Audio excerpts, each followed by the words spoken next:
Welcome to TRB Live, everybody. I'm John. Thank you for joining us on this Thursday evening as we talk Star Wars. With me, as always, is James and Lacey. So first of all, we want to thank everybody who are joining us live tonight.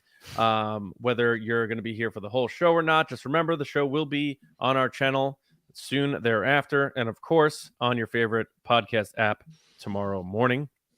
But thank you, however you're taking in this episode of TRB. We appreciate it very, very much.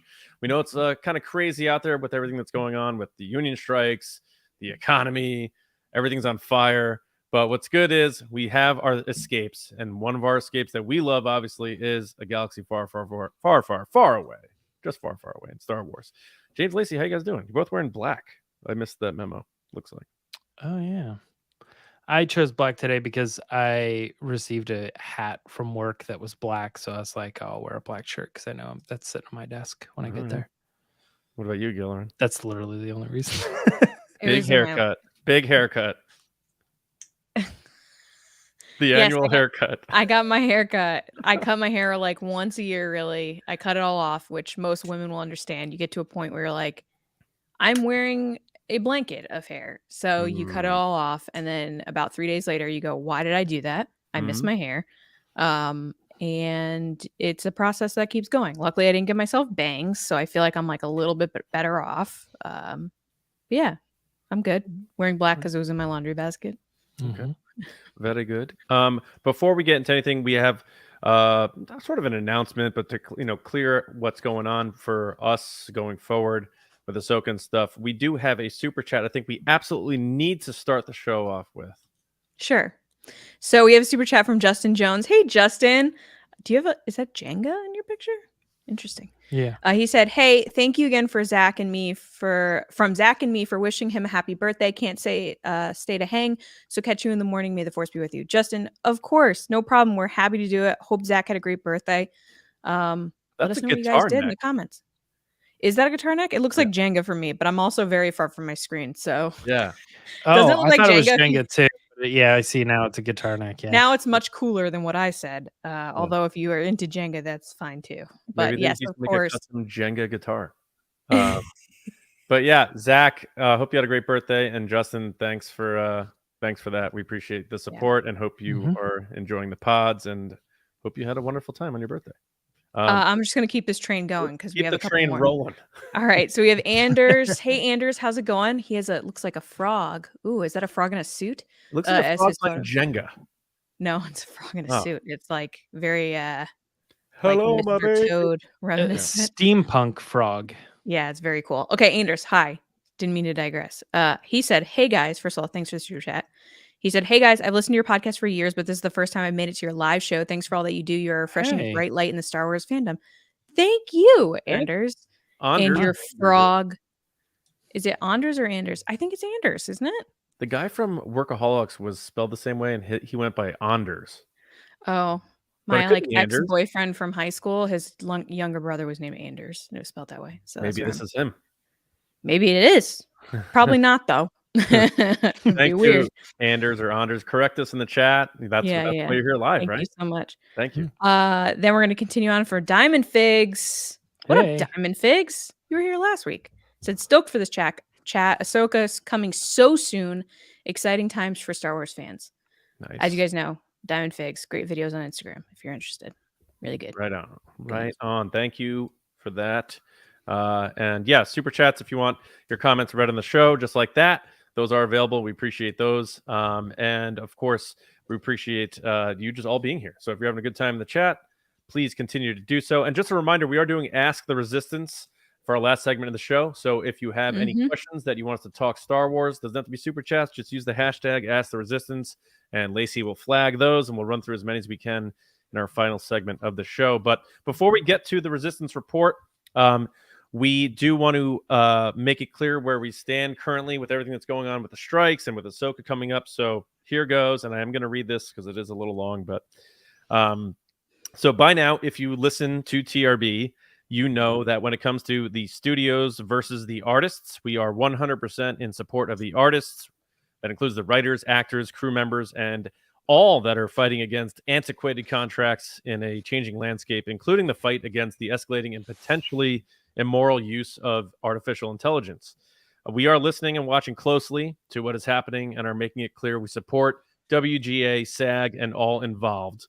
Now, with that, we have decided that we will talk about Ahsoka episodes each week on TRB Live.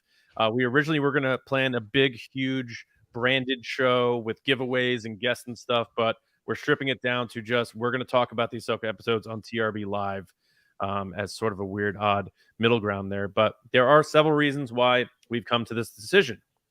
Disney has shown no hesitation to be shrewd with cuts to cast members, departments, programming, and Ahsoka performing poorly could heavily impact the future of Lucasfilm, including future movies and series, which will hurt the careers of countless amounts of people involved with making this show, with who make modest livings in their field, including independent contractors. Some of them we know personally. Some of them we know rely heavily on securing those gigs on those programs. Now, we will review Ahsoka as we review anything, honestly, with things we love, like, dislike, and even things that make us scratch our head. Hi, Lizzo. The future of the Ahsoka series, these characters, this connected storyline that will continue long beyond the end of the strikes, are relying heavily on this show's success. We know that many podcasts are doing business as usual, full steam ahead. Some are completely shutting down, and some are doing compromises and somewhere in between. And we respect all of those decisions. That's your stuff. You do your thing. We're not here to talk about what other people are doing. We can only talk about what we're doing. We do not receive merchandise, money, or anything from the studios. We are completely independent. TRB is these three people that you see on the screen here or here in your ear pods. We do not say these things because we think we are heavily moving the needle, and we are not trying to be grandiose or make this about us, because this is absolutely not about us. We did not make this decision lightly. We talked about it daily with our eyes closely on what has been happening. And we believe the best way forward is to cover the show, to support those who made it. And we will continue to vocally stand on the side of the artists and unions in the hope a resolution is found that secures the future of art, which starts and stops with the people who create it. So that is our statement on what's going on here. So we will be covering Ahsoka on TRB Live, which obviously will happen on Wednesday nights, starting on August 23rd. But to make it clear, that's where we stand. And we're probably going to say something like that, an abridged version of this at the start of those shows, to make it clear. I don't know if we're going to post on social media or not, but we'll also supply the information of, if you're interested, how to support these unions and these causes. Yeah. And if any questions about any of that, you know where to find us. Not hard. There's 5 billion new platforms, Threads, Blue Sky. We're everywhere.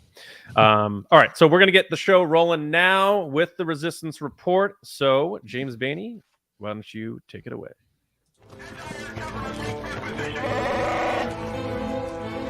It's the Resistance.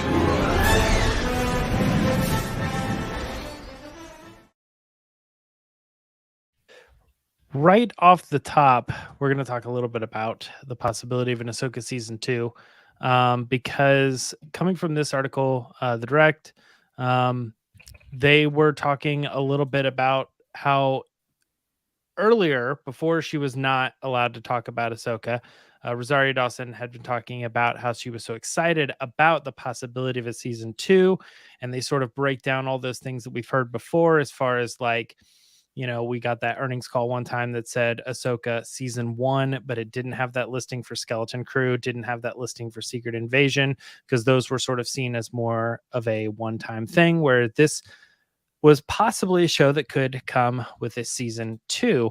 And sort of on the cuffs of what John was just saying right there, the possibility of the show failing because of the strikes and stuff, they wanted to bring up the possibility of what would get this show a second season.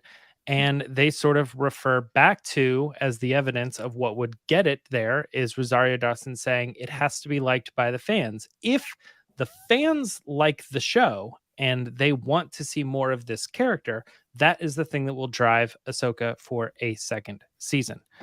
My personal opinion, that's a weird statement to say. if it's from my personal feelings on it, I thought this is kind of a strange article in my opinion. Maybe I'm missing something here, but that just seems like a blanket statement from any creator. Like, oh, if the fans love it, even if it fails at the box office, or all these other situations cause it to just completely fail, but the fans really want to see more Ahsoka, that'll get that second season. I think it was kind of an out of place comment and a weird strategy to come up with the reason why this could be a second season. John, what do you think about this article and this sort of take on Rosario saying that's the thing that could get it to move forward? Well, first off, I see a lot of people in the comments backing what we said, so I appreciate that. It means a lot. I mean, it's been really, really stressful for us because we just want to do the right thing. So thank you to everybody for supporting that. I think when she means, I hope the fans love it, I think with that, it packages in meaning people are going to watch it. A lot of people are going to I watch agree. it. That's how I took it. Yeah. And I do think that it is, especially with what's going on now, we'll talk about it in the next story with, Bob Iger and the earnings call and stuff. Nothing is guaranteed right now. And I think we've seen with Star Wars, even things that have been announced sometimes don't ever get put into motion. So I think this is a very real thing for Rosario Dawson. She's in a very difficult spot, especially right now, because she can't be out there promoting the show the way she probably wants to. And it's like this double-edged sword from my perspective is, there's probably nerves from the people who made it, because this show was made before the strikes. It was in the can, ready to roll before everyone went on strike. So it was made fully with peacetime, or whatever you want to call it. Things, were okay, I guess, before it boiled over. And we know from seeing her at Celebration, hearing her talk about this character, this wasn't just, I'm going to sign my contract and go put on this makeup and play this role. She really invested a lot into this. And it's going on for years now because, it's been a while since Mando season 2, and she was signed on a couple of, year or two before that. So here she is now on the precipice of her moment where her show comes out. She's taking over the mantle from Ashley Eckstein. It's a lot of pressure. The show is called Ahsoka, and here she is so excited. At Celebration, she was over the moon. She studied this character, got physically into it, talked about her ice packs on her knees, ready to go for more. Yeah. And now she's in a situation where people might not watch the show. People are pissed off at Disney, rightfully in many ways, and it's a hairy situation. So I think this is just one of those things where she wants people to know, like, well, I hope people do support the show. But it's just an odd time. It's just like it's a very strange thing for Ahsoka right now. Then on the flip side, to try to look at the silver lining is, I think because it's been so subdued, and we've talked about the marketing for Star Wars and Disney in general for like things like Indiana Jones and stuff, maybe being a little antiquated and old. Just like, okay, trailer, teaser, trailer, couple things, release it. Now it's like even more subdued because people aren't being like really talking about it. They're not going on shows. They're not doing extra little fun social media things. It's very like quiet. And I think it's possible that low level of hype for this show could end up serving the show, because people are going in like without fireworks going off and all the hype on level 10 or level 11 if you're a Spinal Tap fan. And maybe that'll make the show be received better when people finally take it in. So I'm trying to look at it from that positive light. But like I said, in in what we wrote about our call here is we do want the show to succeed, because I do think the strike will end hopefully by this year, and I would hate to see Ahsoka just get driven into the ground over what's been happening, and that domino effects and changes everything that they wanted to do after this, because Filoni's doing that movie, and that's going to be a big part of what happens with the Ahsoka story. So I do hope the show is received well, because I'd hate for us to look back 2 years from now when everyone's doing well with their contracts and hopefully in a better spot and say, man, Ahsoka just came out at the wrong time and it just changed everything for Star Wars. So I am hoping people still watch it and receive it well, because I think in the end, when everything's said and done and hopefully all those agreements are made for the betterment of everybody, there's brighter horizons ahead. Yep. And to be clear, because maybe what I was saying earlier didn't really hit right. What I mean to say is I totally agree with Rosario Dawson's sentiments when she said that in the interview that was before the writer strike and all that, she said, "I really hope the fans love it." And I totally know she means that just means success if people are watching the show. Where I was saying was side of a weird article was this article saying that, you know, it was sort of a, in my opinion, kind of a tone deaf argument saying like, well, if the fan support is the main driving force, you know, to get this thing, then it looks promising. We're probably going to get it because fans love Ahsoka.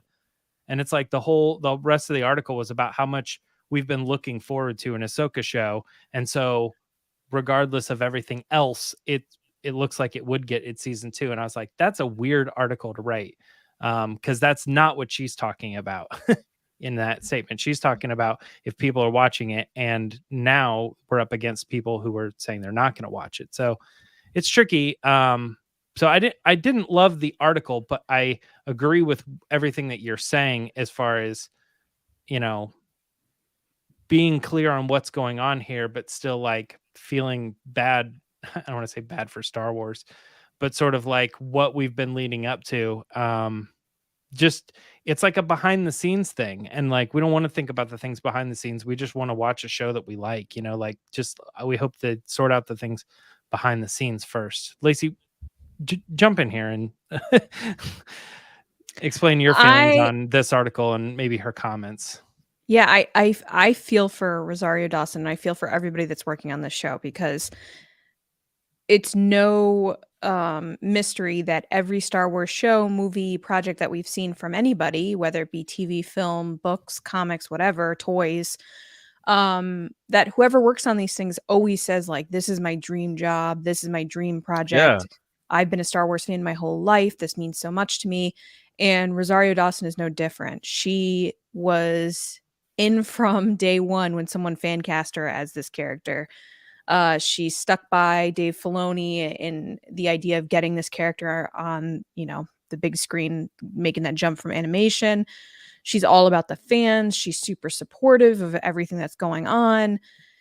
So it sucks that she's caught up in the situation that's out of her control. To be clear, she definitely supports the strikes themselves, and she's been on the picket line a couple times, I believe. But it's hard as a fan to be excited for the show when you know that the people that are working on it aren't getting the treatment they deserve. So when you see an article like this where you're like, oh, fans are going to, fans got to love this show.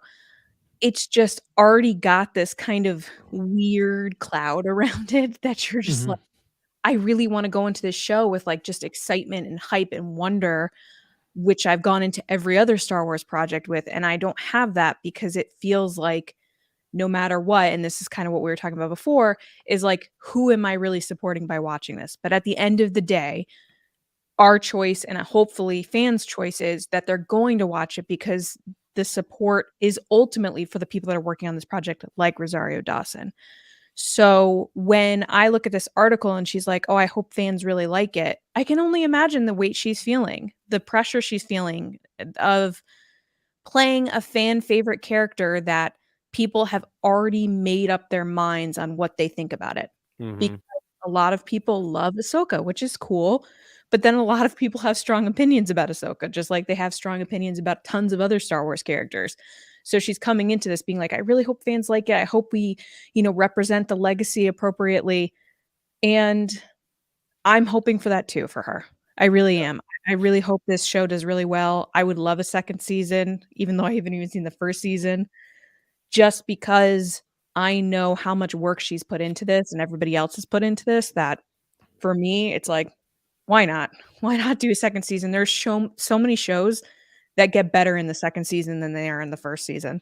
Like they finally hit their stride and become something that you're like, oh my God, this is such a good show. Yeah. It is scary to think what's going to happen based on strikes in the past and how shows were canceled or completely ruined and the tone changed and everything you liked about it changed because the writers went on strike and the actors are now on strike as well. So it's just a little worrying, but I'm optimistic that we're going to like this, because I don't think Dave Filoni or Rosario Dawson would have signed on for this project if it wasn't what they wanted it to be. Yeah. And I believe, I don't believe, I know that I read I believe it was Matthew Bellany from Puck News, and then Mhm. the guy from one of the guys like Variety Hollywood Reporter. I forget Boris. Right. Boris, whatever his name is. I forget his name. Sorry. But in other words, they said that there's a meeting happening tomorrow between the Writers Guild and the studios. So on Friday. Yeah. yeah. Yep. So we'll see what happens. So they're with going to that. meet every Friday until something happens. Well, I don't Well, think the they last actually meeting met. was Friday at like 4:00. It was not a Right. real meeting. It was one of those like, this isn't a real thing, but So at least there is some sort of movement. So fingers crossed. I mean, we'll see what happens. But I think yeah. one thing that's interesting about this Ahsoka show is that it's not completely the first season. They have sort of had their stride a little bit with some of the Mandalorian stuff as far as her playing the character and, Dave and other people, kind of understanding what they have limitation wise with the volume and other things like that. So they've sort of been working on the show for a little bit, which is what makes me think there's a good chance that its first season would be pretty good. But I would hope that even if it does not get viewership, it's understood that the reason it didn't get viewership is because people were in support of this thing that did eventually get resolved, we're assuming, by the time they're having this discussion about Ahsoka season 2. I So don't they're think like- that would happen, James. And the reason is because then the people have to admit that they were wrong. No. I'm saying this is Executives- behind a closed door. Is they're saying like I still don't think that would happen. Have you ever been in a corporate meeting where something is the boss's fault? Do they ever sit there and go, it's my fault? No, they don't. They'll blame it on the actors. They'll blame it on whoever because they don't want to take it as like, we did the wrongdoing. So I think, like, I understand what you're saying, but I don't think that they're going to go into this being like, oh, it did poorly because of the writer's strike. No, it did poorly because fans didn't watch it. And that's what they'll take from it. Because at the end of the day, as we go into this next story, it's about money. So then am I hearing you right that you're saying that even if this show is good, you think it's doomed? No, that's not what I'm saying. Okay, because that's okay. That's not what I'm saying. What I'm saying is if it doesn't do well, they're not going to say it's the writer strike's fault because then they have to admit that they were wrong. Well, I'm saying. I don't know. Maybe I'm being pessimistic, but I don't see the show doing well at all. I think it still could. Still could pull big numbers. I think people will still watch it. I think people will still watch it, but I'm saying like I don't think this is going to be a success where they're like green light it, like it's a simple decision or something. I think it's going to show small numbers, especially off of Andor and Obi-Wan. It depends. Season 3 of Mandalorian, maybe not performing as well as previous seasons. I don't think if you went out into a mall, I don't know if those still exist, but if you found I went to one last weekend. If you find a mall and you go there, yes, and you talk to people and you're like, so what do you think about the writer's strike? They'd be like, what? I don't even know what you're talking about. Like, so in other words, I thought that was going to go another way around. I thought you were going to say you ask people in a mall if they know about Ahsoka. They're going to be no. Oh no, nobody in malls know about Ahsoka. I've tried, but my point is, I just picture John being like, "Hey, you heard of Ahsoka?" I don't know. I've always thought about trying to the make average content person doesn't know like about the Tom writer strike Green or for the TRB, show. like going to the mall and asking people about like, so what do you think about Ahsoka? Just asking a lady in like a jewelry store, what do you think about the new Ahsoka series coming out? But my point is, most people are either going to watch or not watch. They're just like, they're not vested or dialed into what's going on with this stuff. We are, because we're like in it, like as far as like being podcasters and stuff.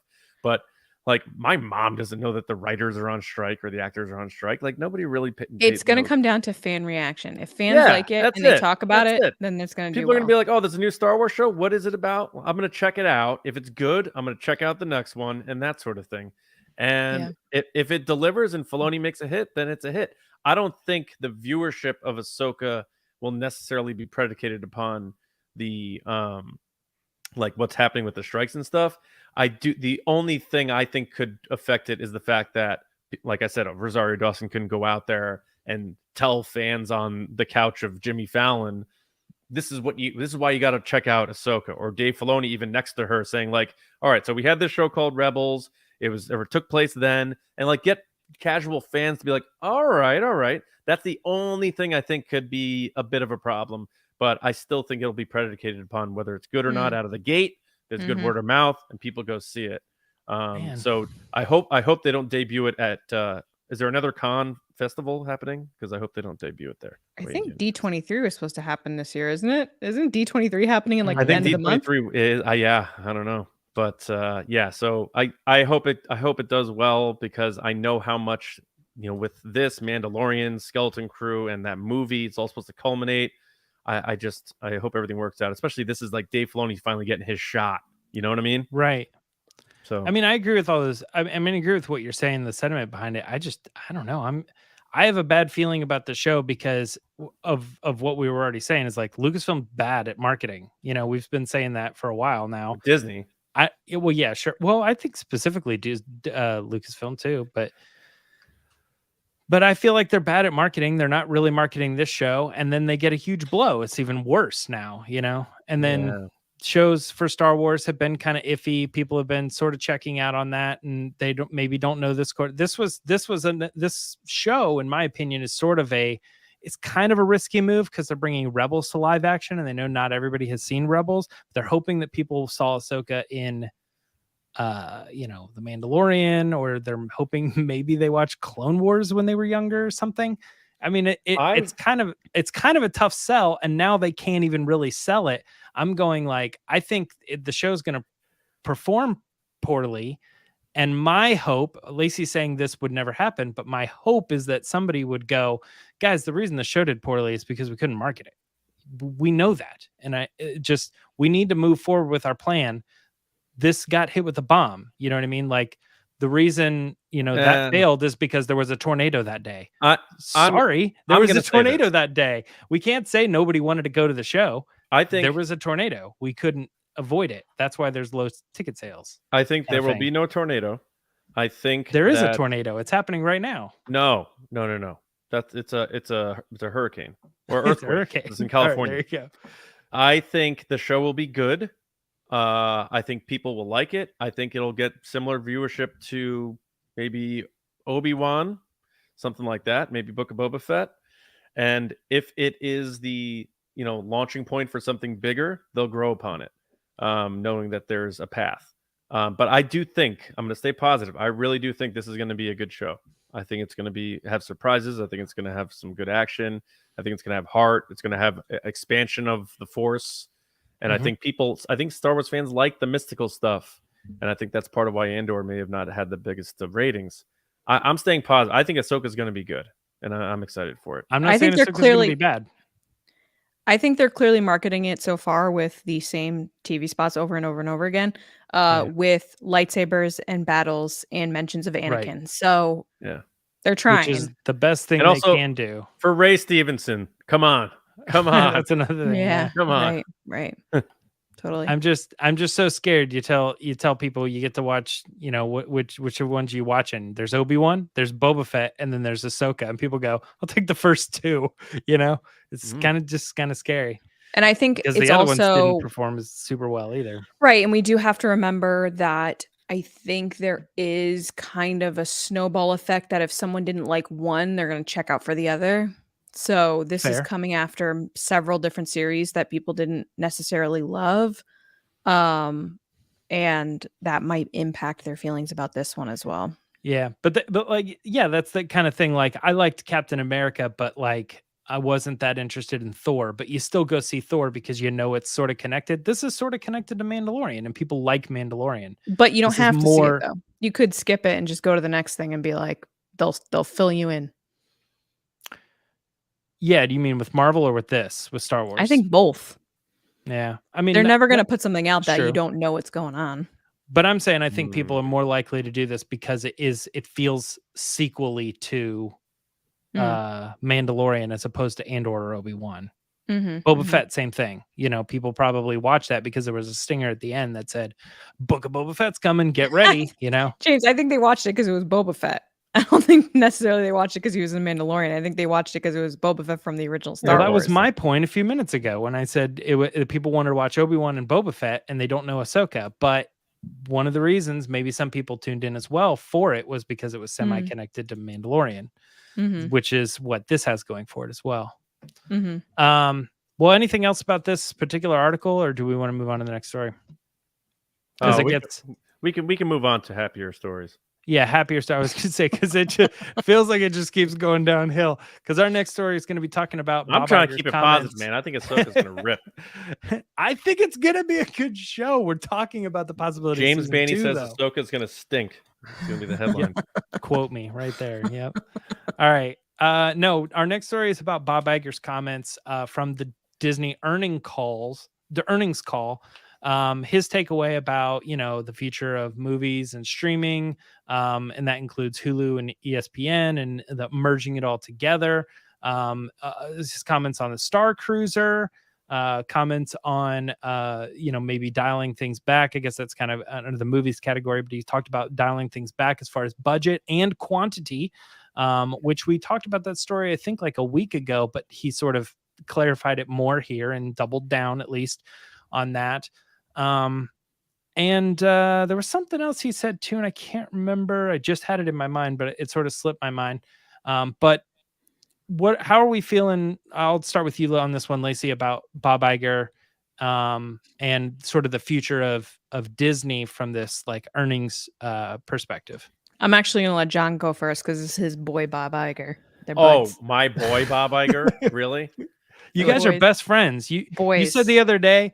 You said the other day that you would do anything for him. Let's not forget, at the premiere of The Rise of Skywalker, he wanted to talk to me, and I snubbed him. Snubbed him. You snubbed him. That's the news. That's the new narrative. I snubbed Bob Iger. No, you did this. Yeah, I was like, not today, Bob. I got stuff to do. But yeah, I mean the Star Cruiser thing, whatever. Go back and listen to old episodes of me talking about that thing. But the future of movies, I'm trying to like connect the dots on what he's been saying about the future of movies, and I do think they are still going to lean heavily onto the IPs and the familiar things, even though Indiana Jones didn't do well. I think Indiana Jones was really good, and I just think they did a horrible job of marketing that movie. And we've talked about this when you compare it to what just came out recently, Barbie and stuff. But anyway, him saying stuff like quality, not quantity, and I think that's a good thing.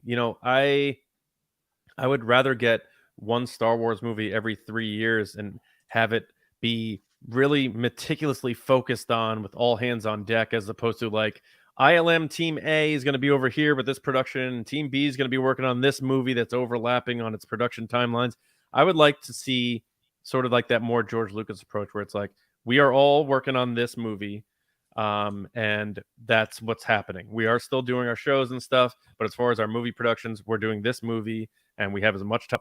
I think the 2-year gaps between continued stories is gone. And then we're going to talk about this at length on Monday for our discussion, but I actually don't mind at all what he's saying about dialing back the costs of these movies, because it is out of control.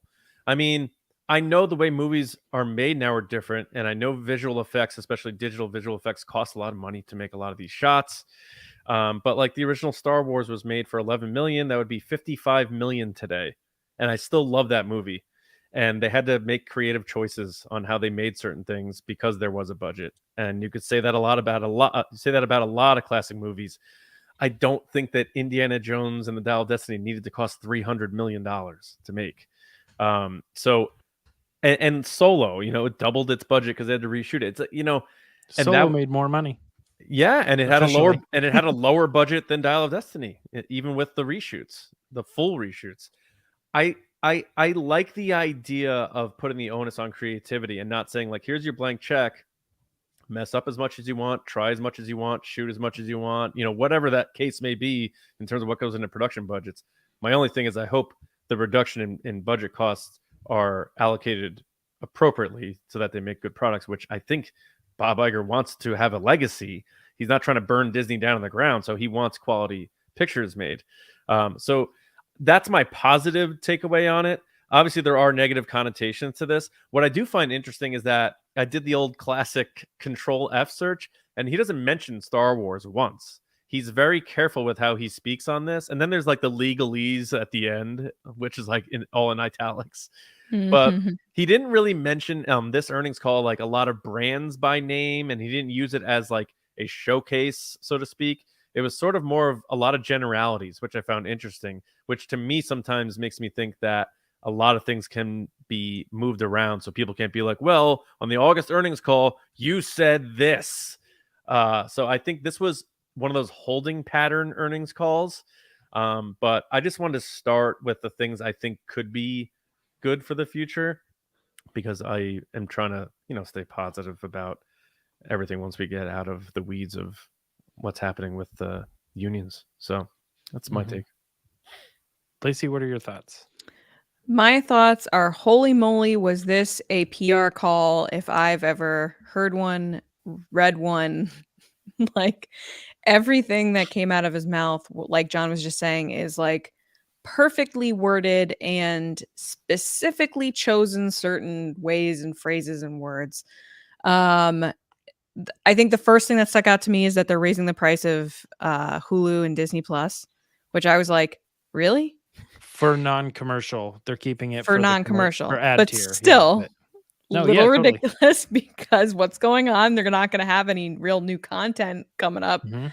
so it's one of those things that you're like, you're not gonna pay people, and then you're gonna raise the cost of stuff. That was a little crazy. I'll add to that, they're removing content more now. Right, to get the costs, to cut costs. I forgot about that, about the raising price thing. Damn. Not Yeah, only yeah, are they yeah. raising prices and not giving us new content, they're removing content and raising prices. It's like, okay, what's going on? Yeah, totally. And then the other thing was, I know John didn't really touch on this, the Star Cruiser, he did blame inflation for the closure of the Galactic Star Cruiser, which I thought was just a very Which goes back to your point. shenanigans, straight up shenanigans. I mean, come on. Like, no, that's not what it is. And James was talking about closed doors before. Like, behind closed doors, I'm sure he's not telling people that it's inflation is the reason that it closed because inflation didn't cause people not to go to this thing. It was the cost to begin with because it was very high and it had nothing to do with inflation. The inflated price, maybe. Yeah, that you came up with, Bob. Yeah. So that was another thing that I was like, what? Record scratch. They are down subscribers by 11 million subscribers in the last quarter for Disney Plus, which is very interesting. Which then plays into what John was saying, which is they're doing less movies and putting lower costs into budgets. I agree with John. I think they should have lower costs for budgets for movies. I think that these crazy ballooned budgets are setting things up for failure. Like, there's no reason that a movie should cost that much money to make, especially when some of the best movies we've ever seen and the best practical effects or best scenes we've ever seen, from Back to the Future to anything, it's often due to the fact when people have to get creative, when they don't have enough money to do what they want to do and they have to think outside the box, is when you're forced to be creative, is when you get the best results. So I'm not saying like, hey, give someone $5 and be like, go make a movie. That's not what I'm saying. What I'm saying is that I don't think you need $350 million. And when you give something a budget like that, it's hard to make it back. So it's setting up a movie that, whether you liked it or not, is it has to deliver. And we're in a period now where you don't have home video to pick up that extra boost at the end, which is something that I believe Matt Damon brought up a year ago or 2 years ago, where he said, movies have changed because of this. Because when you didn't do well in the box office, if a movie was really good, people would then rent it or they would go buy it. And they're doing that less and less. Yes, they're selling digital forms of things, but as we've discussed numerous times on this podcast, there is a big discrepancy between people that like digital and people that like physical copies. I'm a physical media type of girl. I buy my movies if I like them. I'll buy them in multiple versions. Like, I have movies that I have in DVD and Blu-ray and 4K and whatever. And if there's a new version, I'm sure I'm going to get it. So I think it's just tough. What? Even with that, I've been on that side of digital versus physical for a long time, but I'm not even buying digital. Like, Right. We went and saw Mario Brothers movie. I loved it. I was very excited to buy it. And then it just sort of didn't happen. It didn't happen. And then there was an announcement that it was coming to streaming on this day. And I was like, oh, well, that's only like a month from now. Why would I spend $20 to see it again now when it's going to be on streaming here real soon? And so we never bought the movie. And so even though I loved it, I supported it. You know what I mean? I didn't end up paying money to support it in that way because it was so simple to just watch it through the streaming service, which then is funny because it goes back to the whole thing. Like they're probably not making much money on that. They wish we would have bought it, Yeah. I mean, But- I think that's a big kind of difference from years ago is that one, a lot of stuff they're not selling on physical media, and two, people maybe aren't buying physical media like they used to. Again, I'm one of those people that falls into that I will still go to Best Buy and look to see what's on sale. I bought the other day. What did I buy the other day? I bought 2 movies at Best Buy the other day. I bought Spirited Away, which was in 4K, and then something else. I forget what but I have movies all the time that I buy that I'm like, I need this because I want to have a version of it. So whenever it disappears from whatever platform it's on, I can still watch it.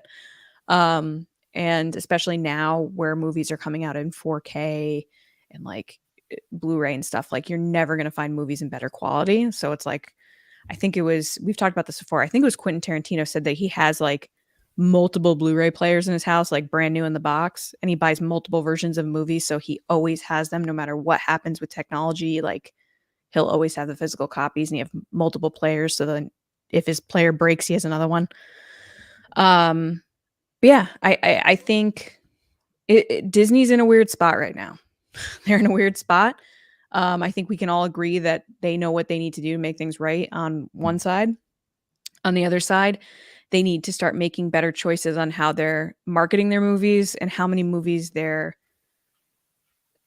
money they're spending on their movies. Yeah. Like, just be smarter about it. I think you can't, and we talked about this last week, bank, and the week before actually, you can't bank on, hey, it's a Disney movie, I'm going to go see it. Because people have lots of choices nowadays and people are just busy in general. So you need to find a way to get people in the seats and to make money. And the way you're going to do that is cutting costs. Yeah. I don't want to give too much away because we are going to be talking about that on Monday, and I have some thoughts on this. But generally, I do agree with you, Lacey, that the vibe coming out of Bob out of that whole thing was I don't believe a lot of this. And I'll sort of set up what my opinion is on for when we talk about that on Monday, is that I think he's saying things that the public probably wants to hear, but they have no intention of actually doing.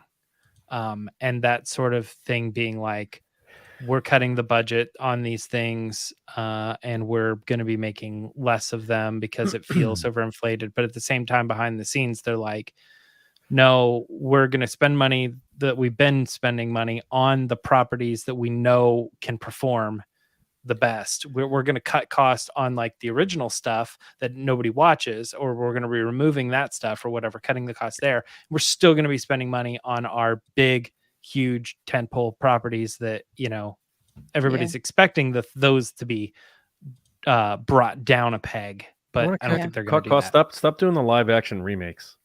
Yeah, ridiculous. Caroline in the chat makes a great point, which is what I was kind of touching on. Is she says, I'm a librarian and it makes it really impossible to get the shows and movies to people if they're not on DVD or Blu-ray, like physical media.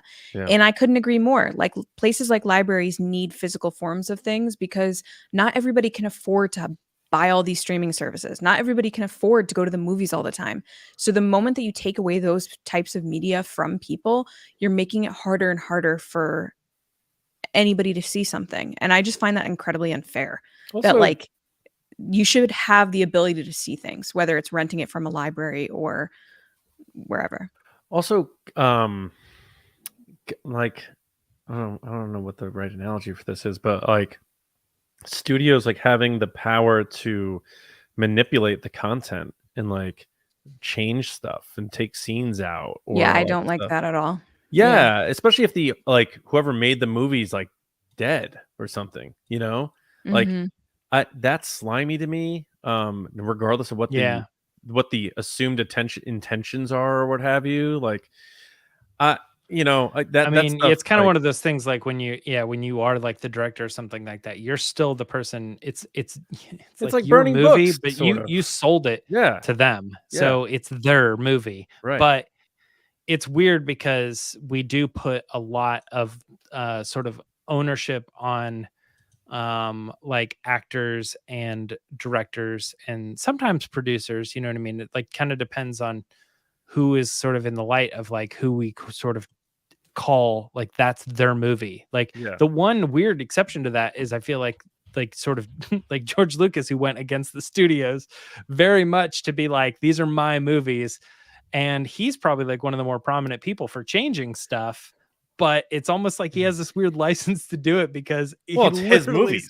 he literally like That's paid different. for it, owns it, yeah, all this other stuff. So If it's you like want to kinda, change something, if I want to change Right. something I made, that's one thing. But if a studio then buys my property, like if Disney went back and said we're going to remove this scene, well, you from- never owned it. That's what I was getting at. I'm Is saying you were if- hired to help make it.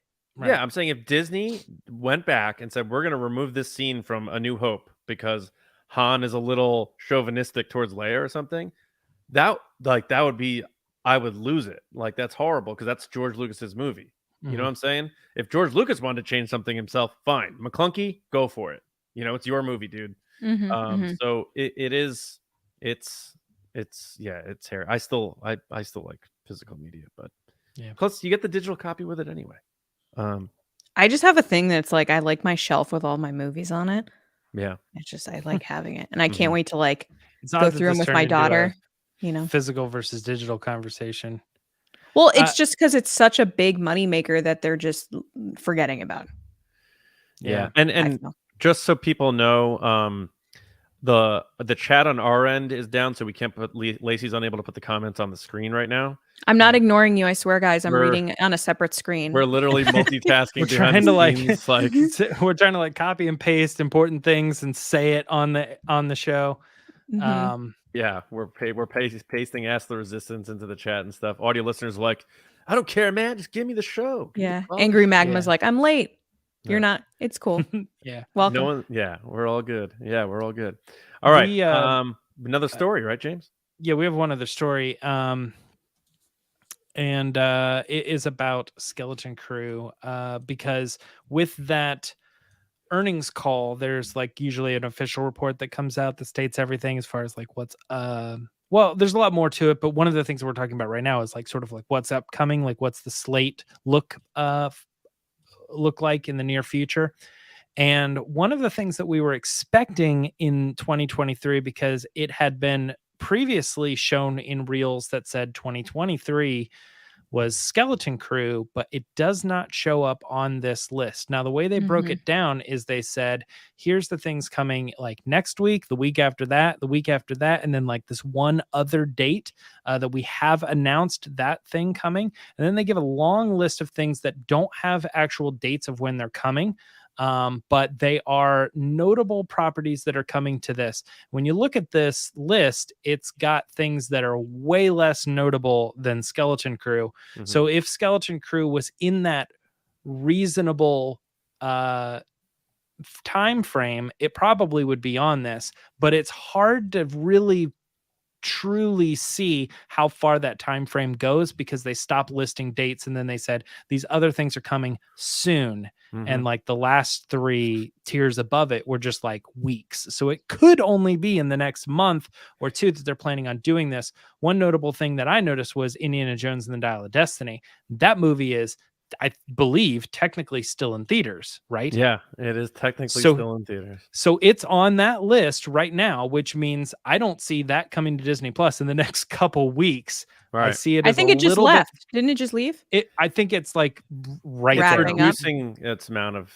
Got theaters. it. Yeah. Okay. So Very the upsetting. fact that it's on that list says to me that this is still like it's like 2 or 3 months out of stuff that's coming up, and that could put us real close to that Skeleton Crew timeframe. So it's difficult to tell, but the question we're asking tonight is sort of, do we think this is a sign that Skeleton Crew has been officially pushed back out of 2023? I've started with John twice technically. Lacey, you want to It's go first okay. on You this can make one? it the third. Let's- Third time's a charm. Go for it, John. What do you He's think? boys. Skeleton Crew? He's boys with this No, schedule. he's trying to get her to go. I'm doing the Brady Bunch thing. Oh yeah. Do you guys see the Usher video where he thought he was in the center or was told he was going to be in the center, and he's then not. they like put him to the side, so he's going like this, and there's like Oh. no one. Yeah, I've on seen the that. sides. Yeah, it's funny. Poor guy. Oh man, remember Go Usher? ahead, John. Yes, he has like a residency in Las Vegas. He's doing perfectly fine. So yes, I I'm sure, remember. yeah, I'm sure he's doing fine. I hope it's moved, honestly, because unless tomorrow there's this giant kumbaya happening between the Writers Guild Figured it out, everybody. and Disney or all the studios, I think it's going to be a while. And I've said this before, Skeleton Crew doesn't have the benefit of being something off of a pre-existing show or characters. It's all new characters for the most part, aside from maybe some of the cameos of villains in Mando or something. So it's going to hinge heavily upon Jude Law going out there with his charm and wit and going on these shows and explaining to people what this show is and why they should go see it. This show, more than most of them, doesn't have anything to hang its hat on in terms of, well, this, so go watch this. Other than saying this is a Star Wars show. So if it's moved, I think that actually makes me happy. I think that's a very smart idea. I can wait to see Skeleton Crew. I'd rather it, because it's also, again, what I was saying before, a part of this Mandoverse culmination that's supposed to lead to Dave Filoni's movie. So if Ahsoka, for whatever reason, stumbles, I'm hoping it's not gonna. I think it's gonna be awesome, and I think it's gonna do pretty well, hopefully. And then if this stumbled too, then you got 2 of those plus Mando season 3 that are supposed to be building up to that movie. That's not good. So I am totally cool if they want to push that. Now, I saw some people seeing this and speculating on this and thinking that meant it was shelved. No. This show's done. It's ready to go. This isn't a was it not Catwoman, but Batgirl? This isn't a situation where they're like, oh, we're just gonna not put this out. No, of course they're gonna put it out. So for anyone who thinks like that not showing up on that slide 14 of the presentation or whatever it is means it's done, it's not. It's gonna come out. I think they are making the smart move of, if this is even the case, pushing it so that they can properly market this thing, because they need people to understand what this is. And who better than having Jude Law, like I said, sitting on those couches on the late night shows, convincing people to go check this show out. So to me, I'm again putting a positive spin on this. I'm glad that they're not just shoving it out there and saying like, well, we need something in the final quarter of the year to get Star Wars fans, blah, blah, blah, blah, blah. No, push it, market it the right way. I think that would be a smart move. So if that's why that's not on that slide, thumbs up from me. I'm all good with that. You know, it's funny. I never thought about what it would look like if they did shelve it completely. It's not going to happen. So let's not even talk about it. No, but I think it's interesting to talk about what that would take, like what it would take for them to say, this whole thing is not working out and we could benefit better from it being it would have to be bad. And the word was that Batgirl was bad. Yeah. And what was the other one that they scrapped too? Scooby-Doo, the second Scooby-Doo. Oh, they made that and they just scrapped it? Yeah. Actually, worse than that. It was a cartoon, I thought. It was animated. It was the sequel to Scoob, right? But which I liked. I thought it was a good movie. But here's the thing is that they made like 90% of the movie and then canceled it, and they still let them finish the movie, even though it wasn't going to get released because contracts and other things like that. So they finished the movie and just had like a little party for themselves. Like, we did it, guys. We made the movie. I think they watched it too. Yeah. There's probably some stuff, but it got put in this tax write-off, or they're never going to release it. Same thing as Batgirl, same wave. But I wonder, that would be an interesting discussion, is like what it would take for them to do that. But I just don't think that is really what's going to happen. As far as it getting moved, I think I'm with you, John. I'd rather it get moved than be put in the same position that Ahsoka's in right now, where it's already hard up, and then it's going to have to go against another big wave of negativity or whatever it is that is, a possibility of people not tuning in. You want Star Wars to have all the best shots that it can. And so it's kind of one of those things where anytime they ever say, oh, we're moving, Force Awakens back to December, but that's so that we can improve the movie and have more time and stuff. No fan is ever like, I'd rather they just do it now. Like, don't fix whatever problems you have. Just release it. Go under pressure, get the thing done, and release it so that I can see it as soon as possible. It's very rare. I think this is one of those cases. You just kind of want to see Star Wars have as much success as you can. And if they think moving it out of and buying some time for this thing to breathe and get resolved, then that's probably for the better. Lacey, thoughts? I agree 100% with what John was saying. I think they've moved this because of what's going on. I think they need to have the full promotion schedule with it because it is coming from a place of being this completely new thing with Star Wars, even though it's based off of The Mandalorian. I still think they knew it. They would need the promotion of like, this is for kids, this is for families. Like it's a different monster, so to speak, within Star Wars. And I agree. I think they want Jude Law out there talking about it. They want, the kids out there having fun, promoting the thing. I think this is when you look at Disney and other streaming services and studios that are holding all this process up, I think they're looking at their potential schedules. They've already moved movies. There's no reason why they wouldn't move, shows and movies that are also going to their digital formats or streaming services because they need to spread that stuff out. They don't know how long this is going to go on. They thought it was just going to be writers. It's now writers and actors and potentially visual effects people too. Now, right on the cusp of the Marvel, on the Marvel stuff. So that could impact a lot, rightfully so. And I think they're looking at their schedules going, okay, we need to spread this stuff out because we need to consistently keep people there. So there's not a lot of churn. They're already losing subscribers. So they're going, let's push this out. Let's focus on just getting Ahsoka out. Let's keep Skeleton Crew to next year. And you'll probably see everything else delayed too.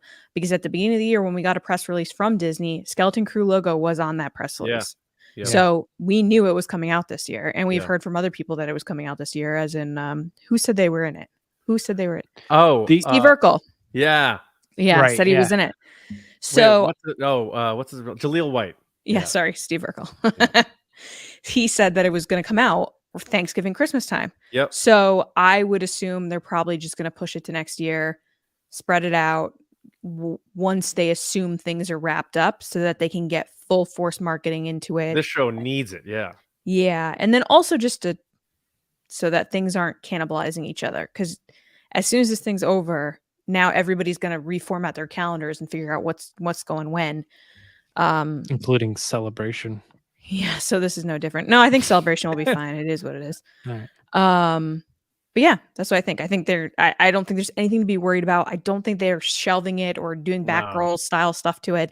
Yeah. They wouldn't do that with a Jude Law project that everybody's pumped about with kids. And, it fits right into the Disney kind of image of children and families watching things together. And it plays into the Star Wars stuff too. And they're trying to get young kids back into Star Wars so that when they grow up, they stick with it. Yeah. I wouldn't worry about it. I think they're just pushing it off because of what's going on. And they're going to be able to use those kids, I don't mean use those kids, but get those kids out there on. I mean, technically right now, using kids. But I mean, on kids based shows to promote it.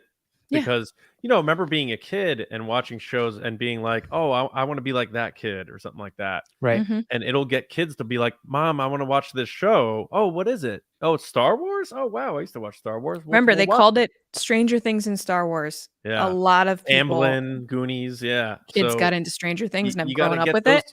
Yeah. You see those stuck with it. At Celebration, not everyone got to see this, but those kids were very earnestly naive and right. That's cute in a way because they were trying to act like professionals, but they were being kids. Mm-hmm. And if people get to see those kids interact that way and them like rooting for each other, high-fiving each other, missing high fives, like people are going to be like, oh, they're going to fall in love with that.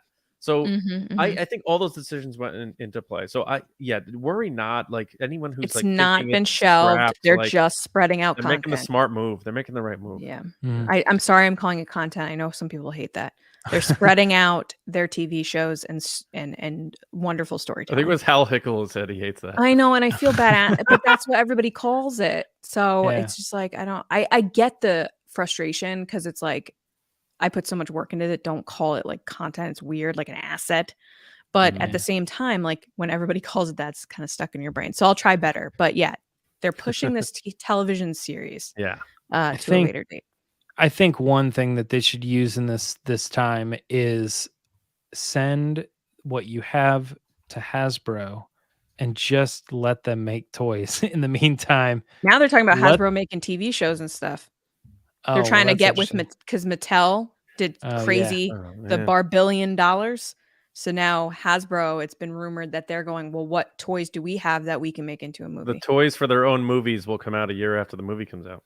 Well, I mean, Hasbro's already been in this, right? It's not Hasbro's fault. I'm going to this defend is already Hasbro here. Transformers and It's stuff, right? Yeah. God, And Power they Rangers. already have this Power universe Rangers, going, yeah. right? Yeah. But my thing, I know you're not. I'm not saying it's Hasbro's fault. I'm saying that while No, we're I was talking while about we're in this I was state, talking about John's joke about it coming out a year later. I said that's not Hasbro's fault.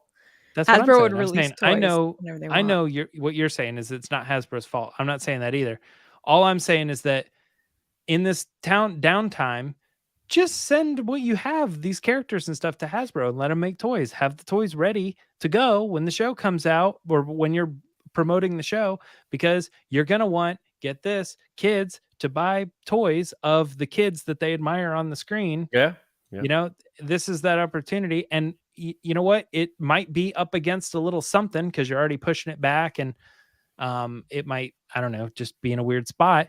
You could use all the press from anything, so even including leaks of like the toys or whatever, like, oh, this is what the outfits are going to look like, this is this character's name, who cares?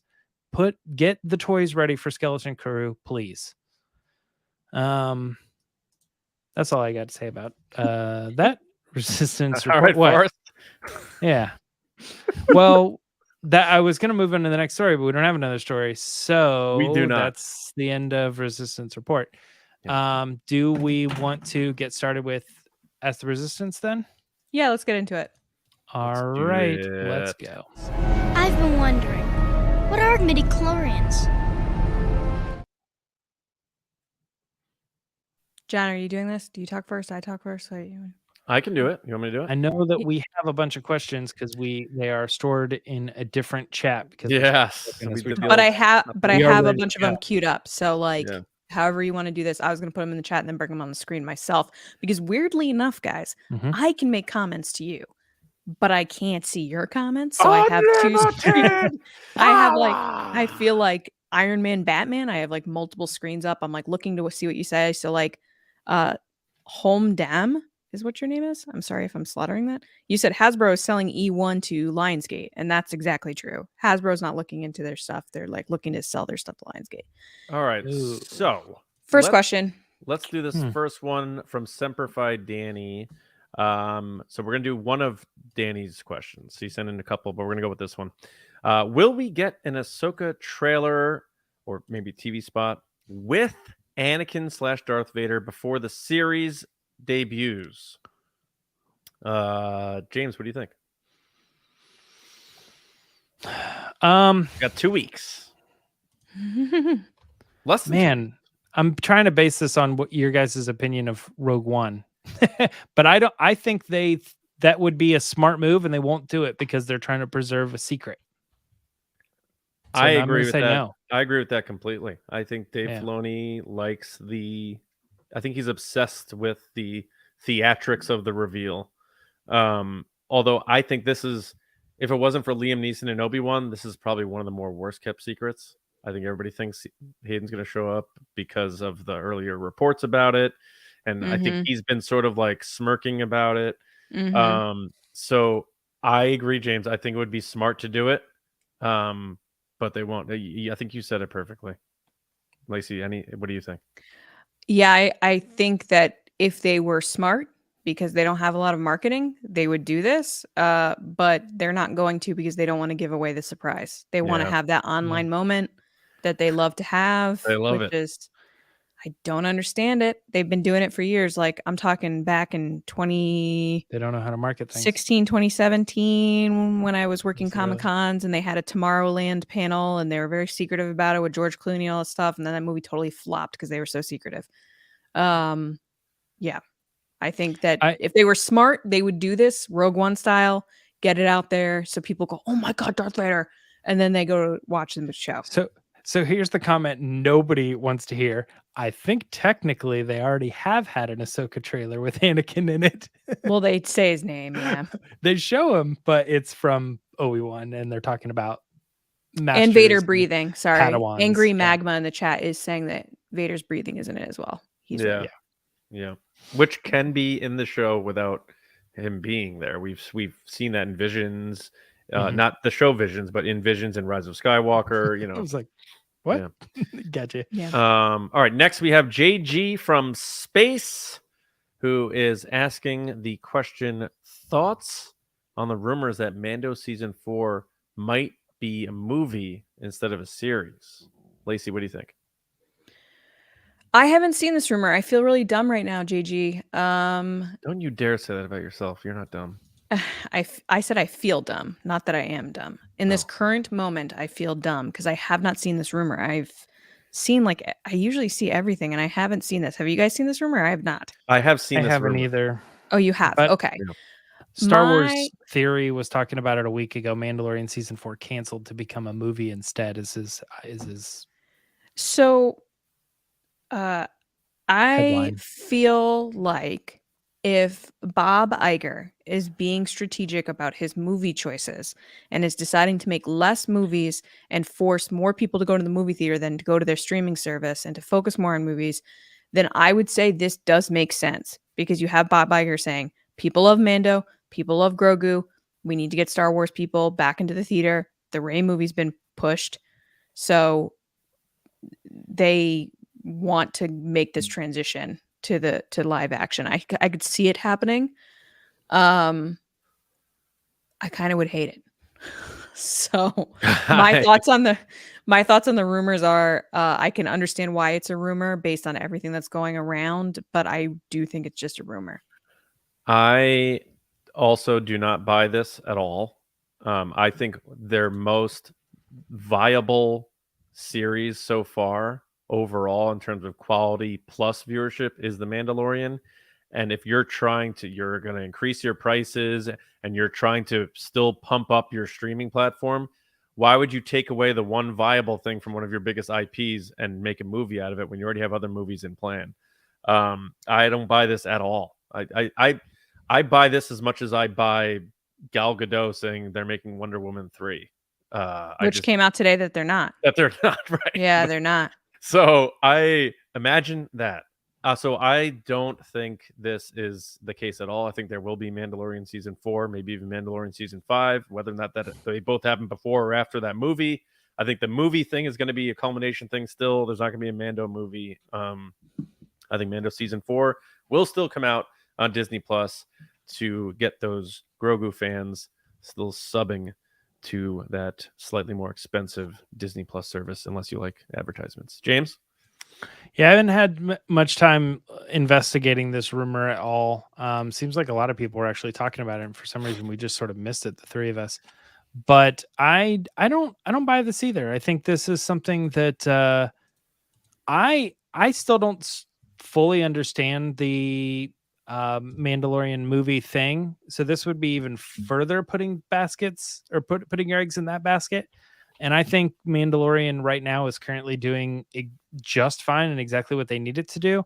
It looks like maybe part of this report has something to do with like Dave Filoni not being able to keep in, like he would be too in demand to do Mandalorian season 4 and a potential Ahsoka season 2 and also then the movie and all that. So they just like would condense Mandalorian down to a movie. But I don't know. I just don't think there's much to this right now. So I'm going to say Mandalorian season 4 is still expected on Disney Plus. Nice. All right. So that's our time for questions. We're gonna toss one more out there from Angel Para. Angel. Okay, I went with Angel, but I'll say Angel. I bet I'm right though. We'll see. No. I just love that you were like, I went Angel. with this. Angel, let us know. Let us know in the chat if I got it Tarjay. right. If I'm right, oh my god, I'm gonna rub it in both your faces. All right. Anyway, either way, a wonderful little message here. Yeah. Asked the resistance, Lacey, congratulations on your pregnancy. Do you know what the baby's gender is? Is it a boy or a girl? Also, I have no space bar. Okay, thank you for that. I have the space bar. I think he was doing hashtag asked resistance. Oh, Lacey's it's little, like, all it's all the Yeah. Gotcha. Okay. which is super clever. Yeah. Angel, thank you so much. I really appreciate it. That's very sweet of you. I do know what it is. It's a baby boy this time around. That's right.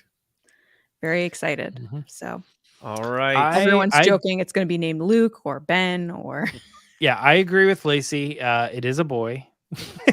You're right. Are we going around? Qui-Gon. How about Qui-Gon? That's a good name. No, jeez. Everyone's got opinions about names. Yeah. We'll see. We'll see what happens. Yeah. Yep. I'm All naming right. it Bob Iger. Oh, jeez. I love Kidding, Bob Chapek. kidding. Bob Would have been Chapek's great probably like 2 years ago. Bob I know. Chapek right now is like, I made that joke a couple weeks ago. Like, everyone was like, Bob Chapek's the worst, and it's like, but did you know what was coming? Because we've had the ultimate villain turn in Bob Iger's 2023. like, hold my pink slip. All right, that takes us to the end of TRB Live. We want to thank everybody who joined us live. You always make the show so much fun. And to everybody, whether you're listening, watching, however you take in TRB, thank you so much for sticking with us, being with us through these crazy times, and look forward to us chatting about Ahsoka starting on August 23rd. And make sure that you are subscribed and you spread the word about TRB, because spreading the word is how podcasts grow. Subscribe to our channel. We're not at 200,000 subscribers yet. 500,000. I forget what the number was. But either way, 100,000. yeah, we'll see. You said 100. All right, You said 100,000 100. subscribers, and I'll wear that metal bikini in Japan in 2025 for a whole day. But and then also thank you to our patrons.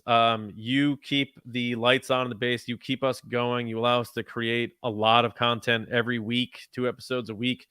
So head to patreon.com/resistance broadcast if you like what we do and you have $5 to spare per month. That's where we start. Just head over there, sign up, and away you go. You'll be able to join us in a few minutes. We're heading right over to Patreon to do our live Q&A where we answer questions about anything. And some of the stories get pretty crazy. So check it out, patreon.com/resistance broadcast. We appreciate any and all support. We know times are a little tricky for a lot of people, but if you're able to, it means a great deal to us, and it allows us to keep going, keep growing, and keep moving. So thank you so Danny much. made a joke that if you join Patreon, you get to name my kid. That is not a tier. I'm signing up for Patreon tonight. Are you kidding me?